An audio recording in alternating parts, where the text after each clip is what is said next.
Bom dia a todos, graça e paz em nome de Jesus, amém? Nós acabamos de cantar uma canção belíssima, e nós acabamos de afirmar que Deus, Ele é nosso dono, e Ele é nossa paixão. Deus é seu dono? É sua paixão? Se Ele falar com você, se Ele mudar a sua circunstância, a sua realidade, se Ele conduzir a sua vida por caminhos e planos que não são os seus, você vai ainda assim obedecê-lo? Você vai confiar nele? Porque Ele é dono e Ele pode fazer o que Ele quiser. Amém? Louvado seja o nome do Senhor. É muito bom louvar o Senhor, é muito bom estar aqui com vocês. É um privilégio poder partilhar um pouco daquilo que Deus tem colocado, tem falado ao nosso coração. Abra sua Bíblia no livro de Hebreus, no capítulo 11. Faremos a leitura do verso de número 1 ao verso de número 16. Hebreus 11, do verso 1 ao verso de número 16. Inclusive, o tema da pregação da mensagem dessa manhã é justamente Hebreus 11. A fé que eu queria ter. Todo mundo achou?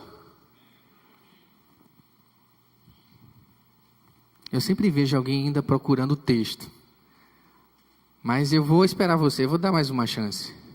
A gente não pode perder esse hábito que é saudável. Com a tecnologia, a gente fica um pouquinho preguiçoso. Mas se você não tem Bíblia, não trouxe Bíblia, ou não está enxergando bem por causa da idade, eu sempre lembro de você. Diz assim a palavra do Senhor: ora, a fé é a certeza de coisas que se esperam, e a convicção de fatos que se não veem. Pois pela fé os antigos obtiveram bom testemunho. Pela fé entendemos que foi o universo formado pela palavra de Deus, de maneira que o visível veio a existir das coisas que não aparecem.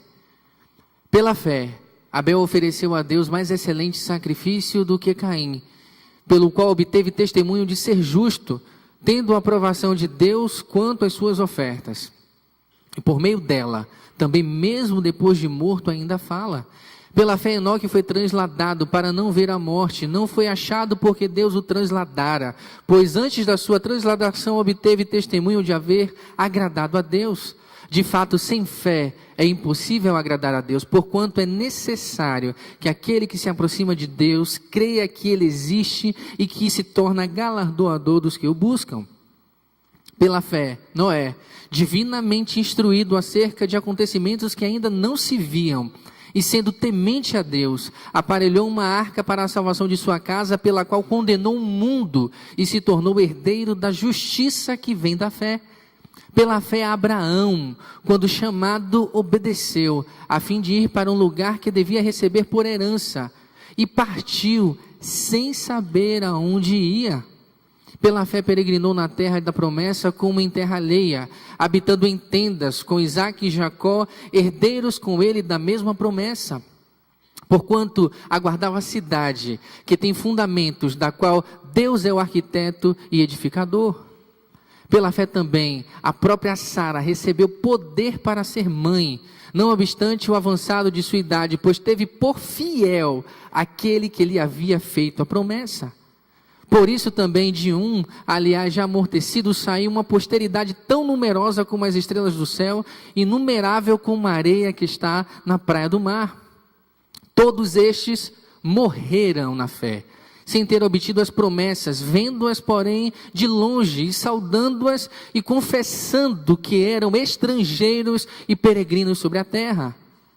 Os que assim falam, mostram que estão buscando uma pátria. Se estivessem pensando naquela de onde saíram, teriam oportunidade de voltar. Em vez disso, esperavam eles uma pátria melhor, superior, isto é, a pátria celestial. Por essa razão, Deus não se envergonha de ser chamado o Deus deles, pois preparou-lhes uma cidade.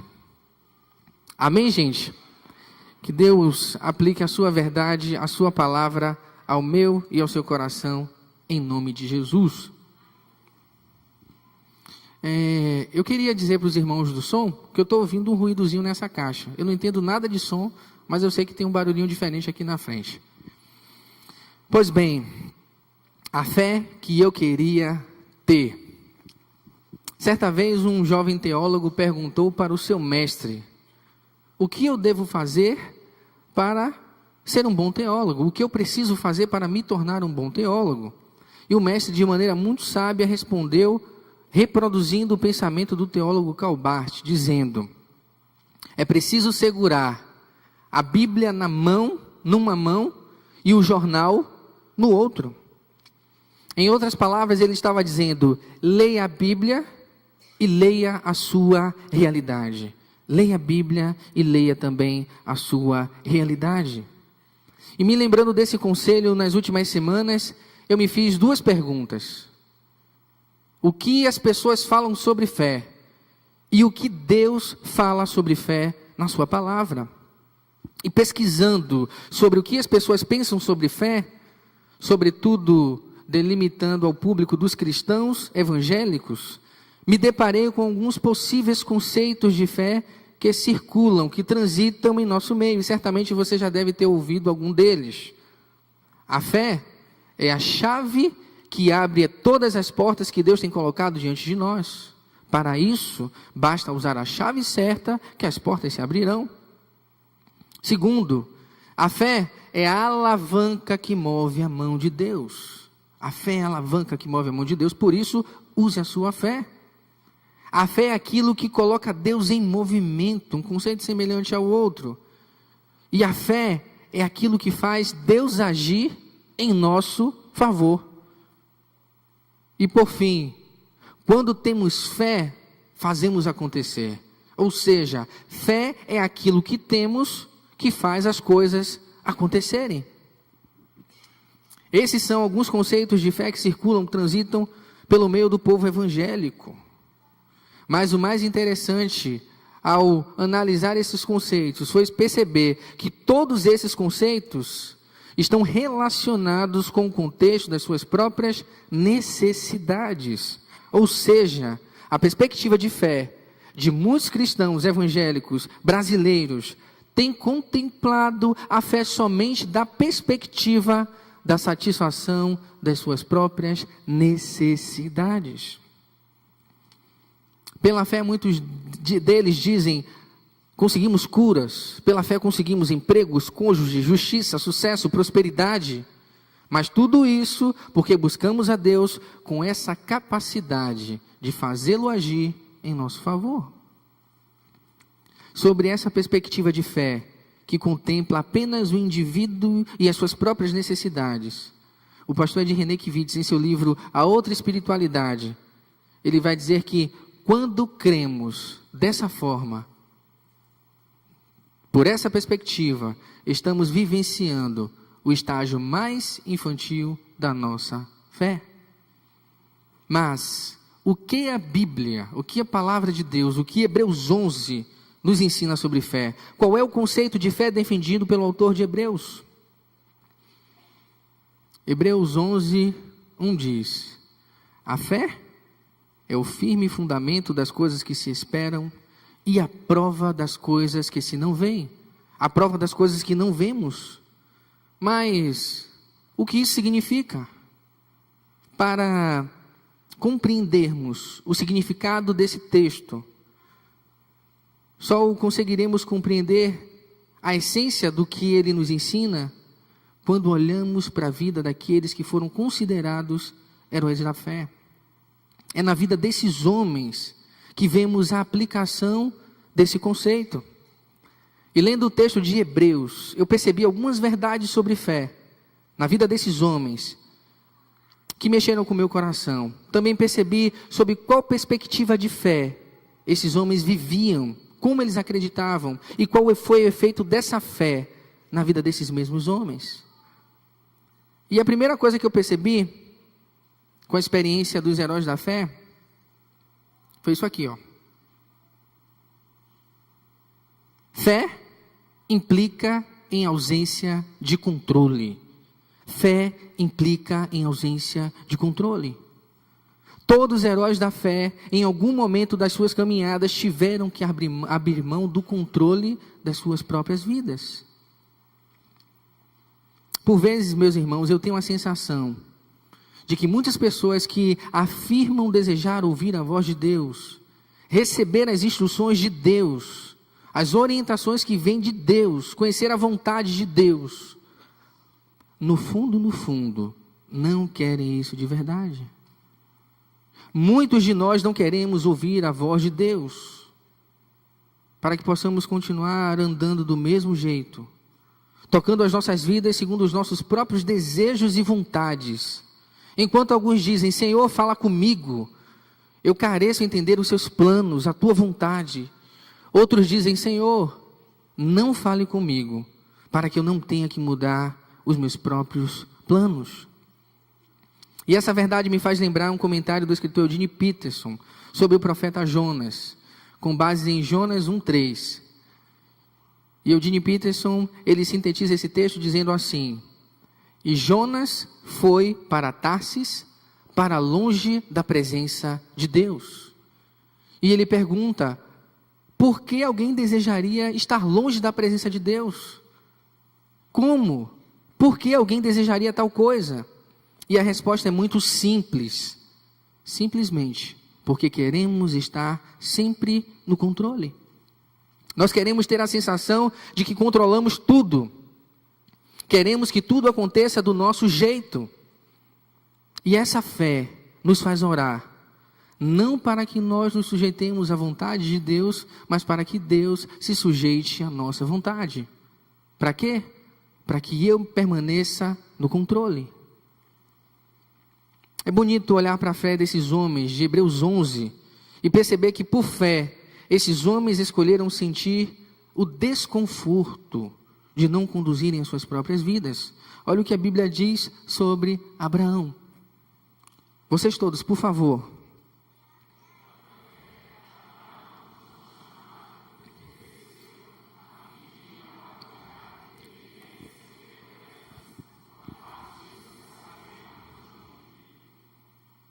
Pela fé, em obediência a Deus. O texto diz que Abraão partiu sem saber para onde ia. É um texto curioso, como é que alguém parte da sua terra sem saber para onde vai? E a princípio, quando lemos o texto, nós temos a impressão, a sensação de que esses homens, os heróis da fé, andavam totalmente no escuro. Como é que alguém pode caminhar, andar, sem saber para onde vai? Alguns podem pensar, se fé é a prova das coisas que não se veem, se nós não enxergamos, estamos cegos. Se estamos cegos, estamos no escuro. Porém, quando analisamos cuidadosamente o conceito de fé do texto de Hebreus 11, tal impressão é totalmente desconstruída. Para o teólogo R.C. Sproul, a percepção de uma fé cega está totalmente equivocada e destoa totalmente do verdadeiro conceito de fé. Para Sproul, fé cega é igual a credulidade. E a fé genuína, verdadeira, é igual a prova. O texto de Hebreus diz, a fé é a prova das coisas que não se veem. Andar no escuro é coisa de gente ingênua e incrédula. Ou melhor, andar no escuro é coisa de gente ingênua e crédula. Para Sproul, credulidade é crer sem provas. Para Sproul, credulidade é crer sem provas e sem esperança concreta. Mas para ele, com a fé é diferente. A fé ela não é cega. Nós cristãos não temos uma fé cega. Pelo contrário, nós temos uma fé que enxerga tanto, que enxerga inclusive aquilo que não se vê. Simplesmente pelo fato de confiarmos no Deus que fez a promessa.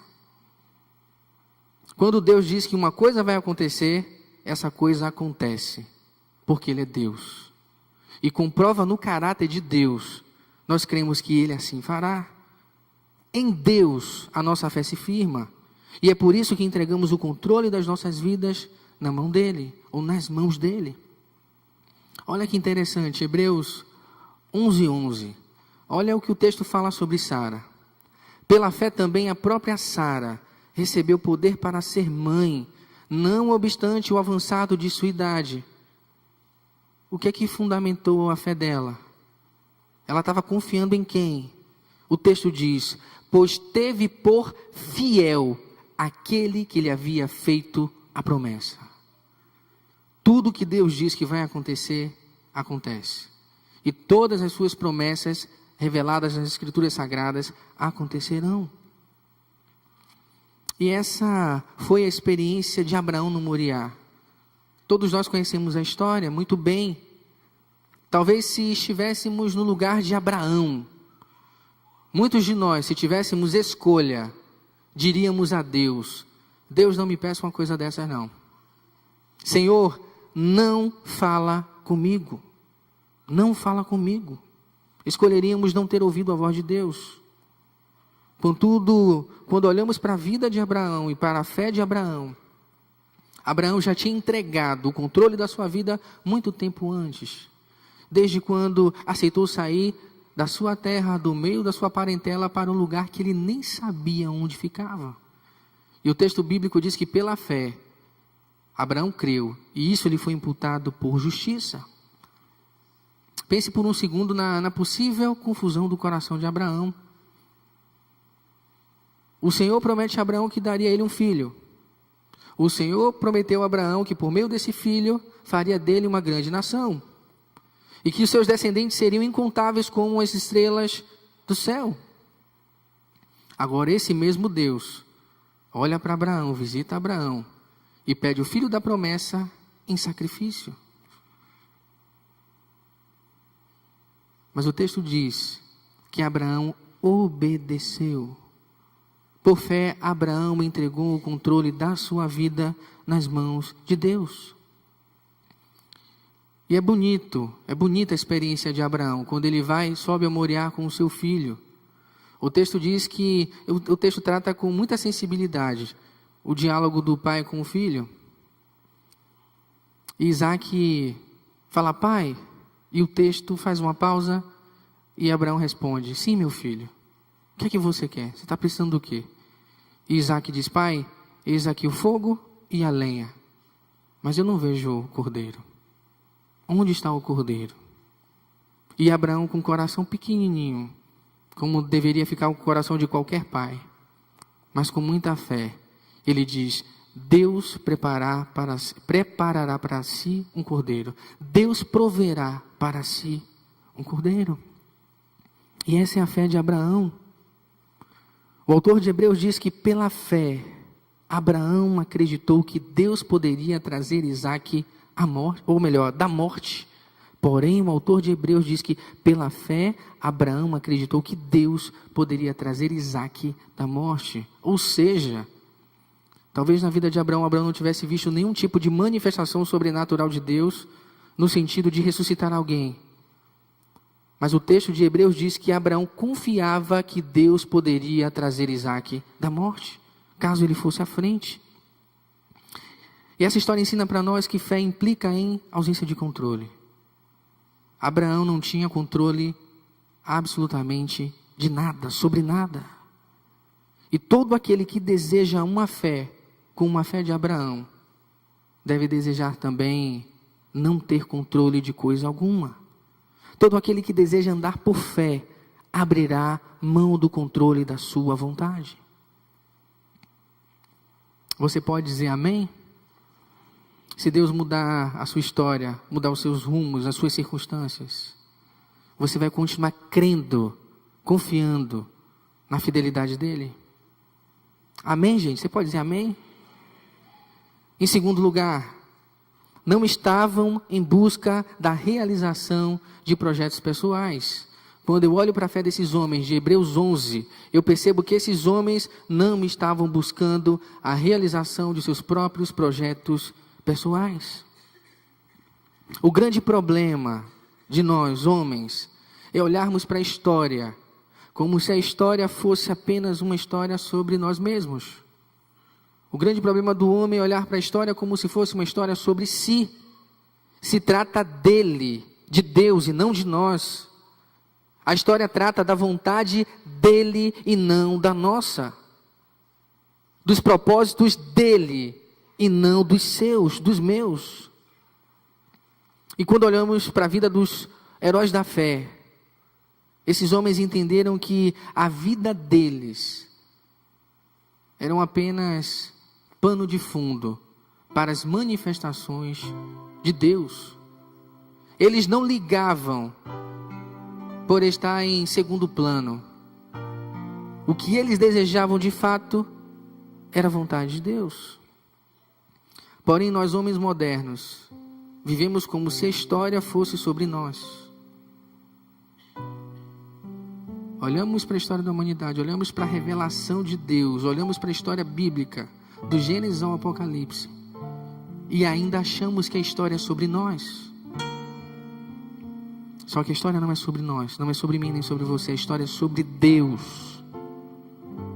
Na verdade, não é Deus que participa da minha história. Sou eu, pequenino, que participo da história do Deus que é grande. Pois a história é sobre Ele e não sobre nós. E quando eu olho para a história dos heróis da fé, muitos desses homens renunciaram aos seus projetos pessoais e vontades, por entenderem que fazia parte de um universo muito maior do que aquele que os seus limitados horizontes podiam enxergar. Essa é a fé dos heróis da fé. O texto diz que pela fé, o que foi que Moisés fez? Vocês, 1, 2, 3.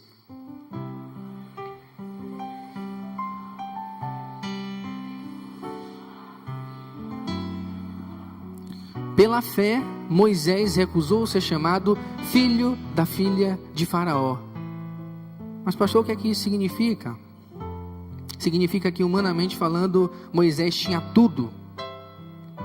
Não faltava a Moisés absolutamente nada. Moisés tinha ao seu alcance tudo o que um homem pode desejar. O doutor Charles Swindoll, ele vai dizer que Moisés seria o próximo faraó. Moisés ocuparia a posição máxima de destaque e reconhecimento no mundo antigo.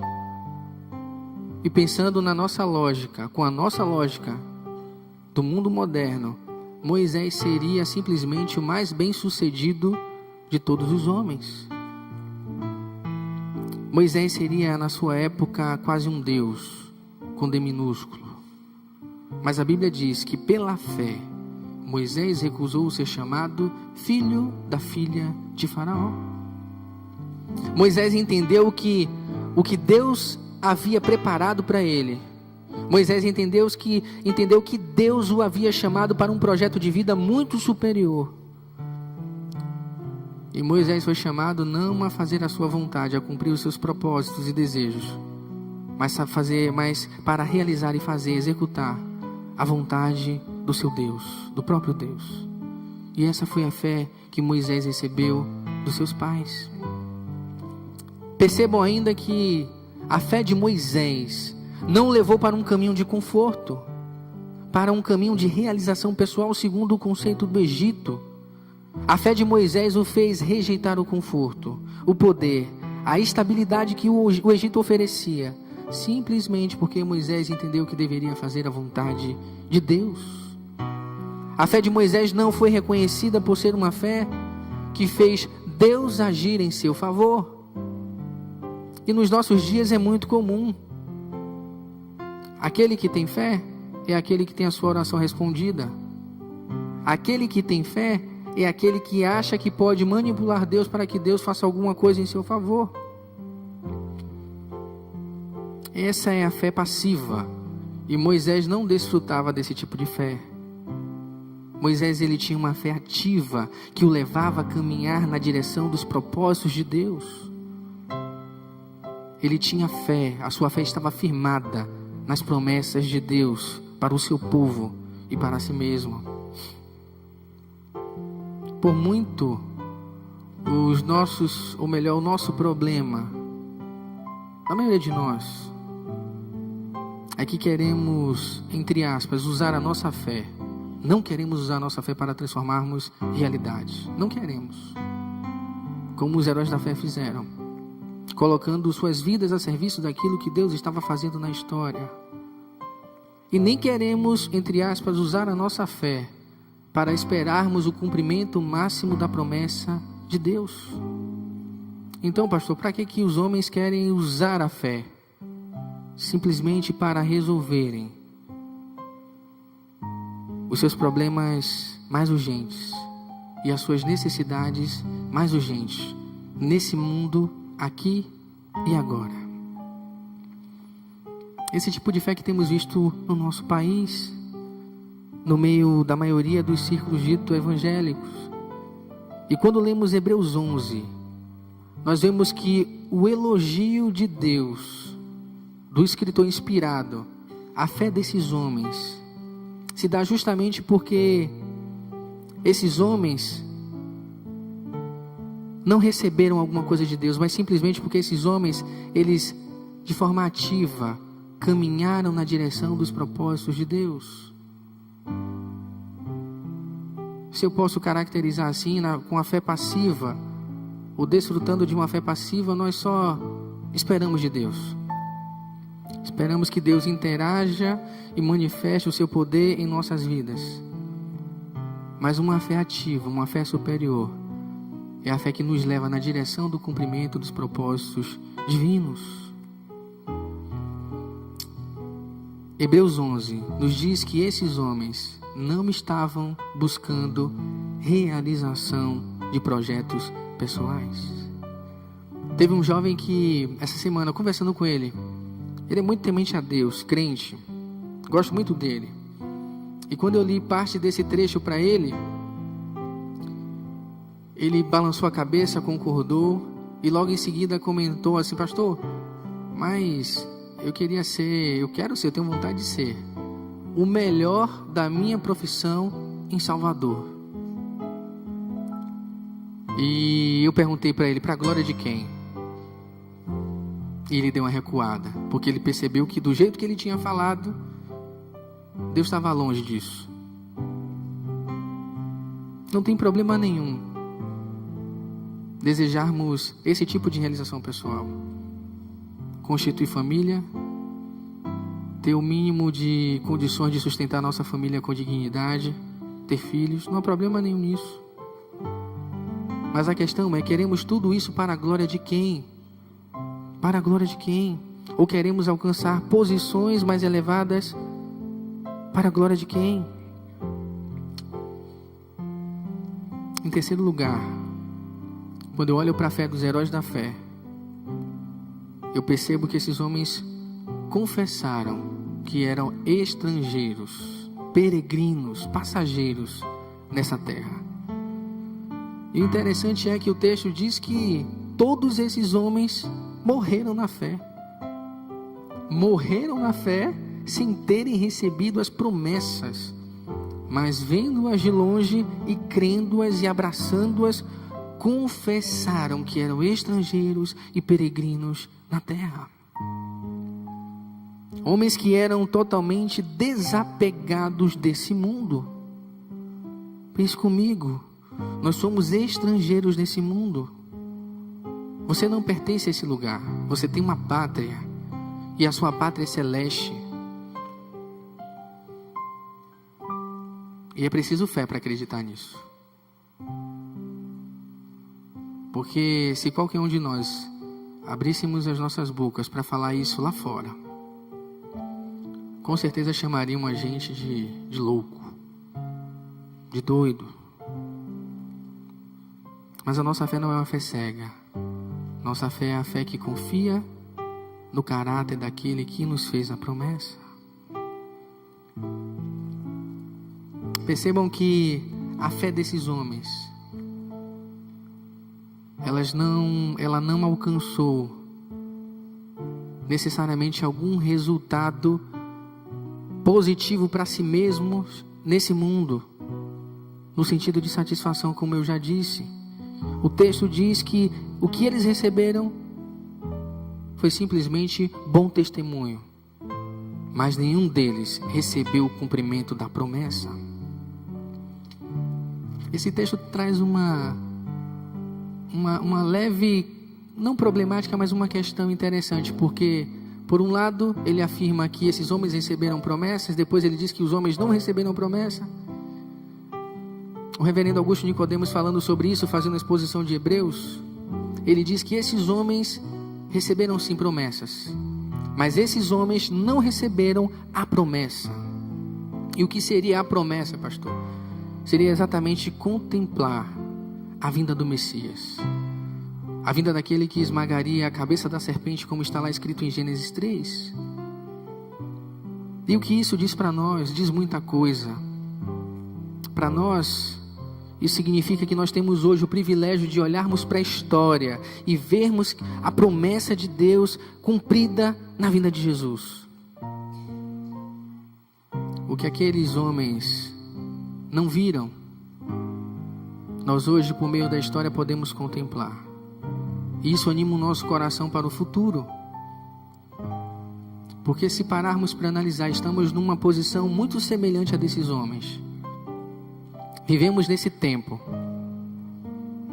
com uma esperança de que um dia o Senhor Jesus, Ele vai voltar, com esperança na redenção final. E quando olhamos para a fé desses homens, deixamos de pensar em nossa fé de maneira micro, individual, e passamos a refletir sobre a nossa fé na perspectiva de como Deus pode usar as nossas vidas para um cumprimento do seu propósito na história. Passamos a viver uma dimensão de fé que vai além daquela da busca da satisfação das nossas próprias necessidades e da solução dos nossos problemas. A fé desses homens nos faz perguntar: Deus, o que é que o Senhor está fazendo na história? Deus, o que o Senhor quer fazer na história por meio da minha vida? É isso que a fé desses homens nos ensina. A fé desses homens mudaram realidades e os fizeram esperar o cumprimento das promessas de Deus. E o que é que isso nos ensina, pastor?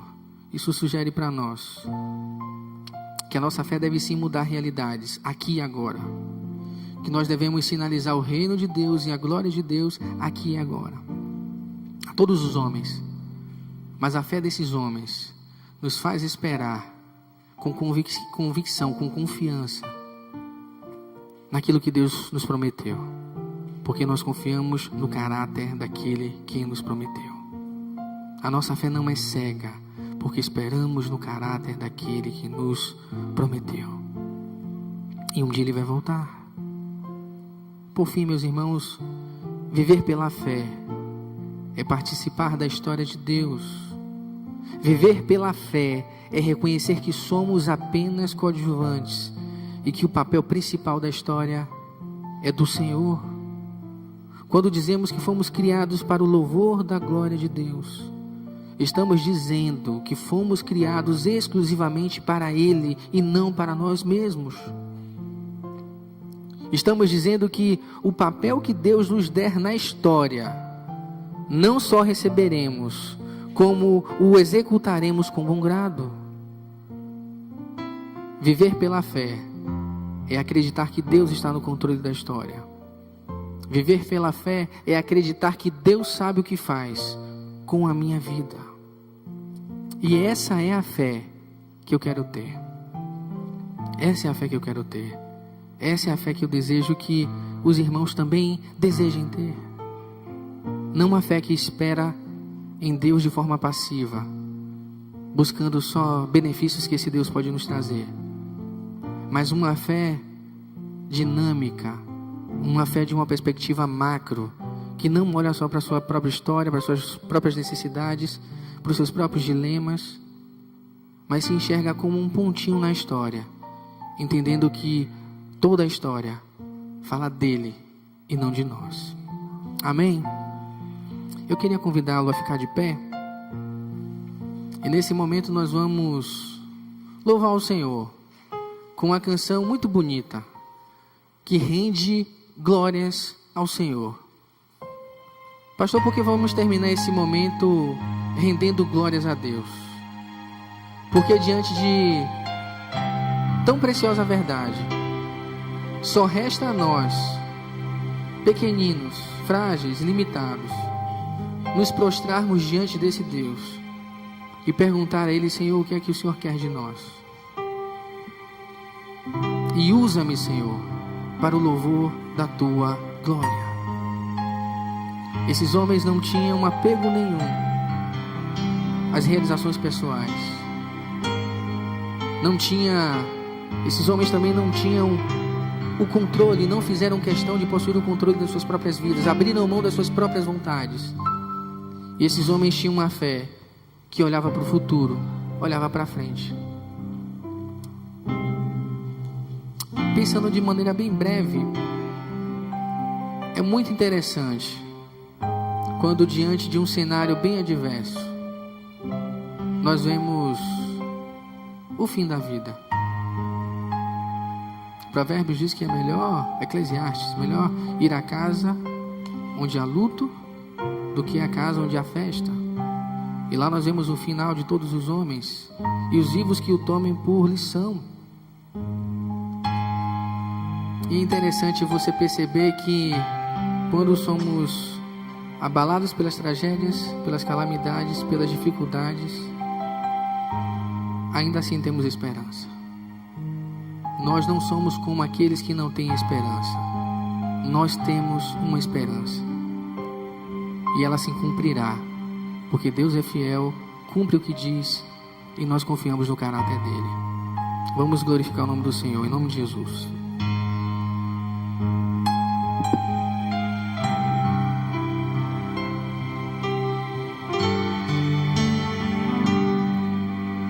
Pai, eu queria tanto ver o meu Senhor descer, vindo me encontrar. Eu posso até imaginar a refulgente glória do Senhor Jesus, transpondo as brancas nuvens no mais puro azul, onde nem sul nem norte existirá. E em meio a lágrimas, sorrisos de alegria e de prazer, eu que era cego agora posso ver, contemplá-lo enfim.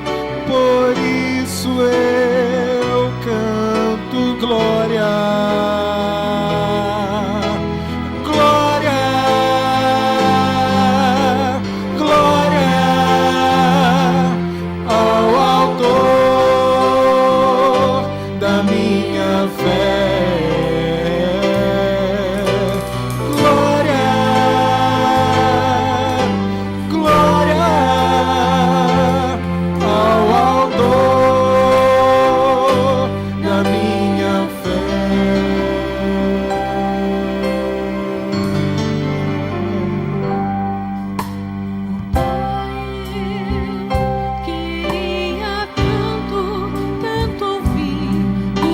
Que vai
o teu nome, Senhor Jesus.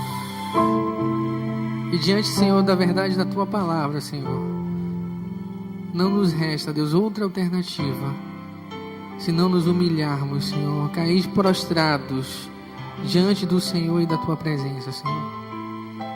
Ó Deus, nos perdoa, Senhor Deus, porque perdemos, Senhor Deus, por muitas vezes a perspectiva da eternidade, a confiança da eternidade com o Senhor. E Deus, por vezes, Senhor Deus, mergulhamos nos nossos problemas, dilemas, nessa vida aqui na terra, e acabamos por viver, Senhor, como aqueles que não têm esperança, Senhor. Tem misericórdia de nós, Senhor Deus, que conosco não seja assim, Deus, porque nós temos uma esperança, e a nossa esperança está no Senhor, Não somos como aqueles, Senhor Deus, que têm uma fé cega, que acreditam por acreditar, sem terem uma prova, mas nós cremos no Senhor, e confiamos no Senhor, porque foi o Senhor que prometeu, e tudo o que o Senhor diz, acontece, Pai.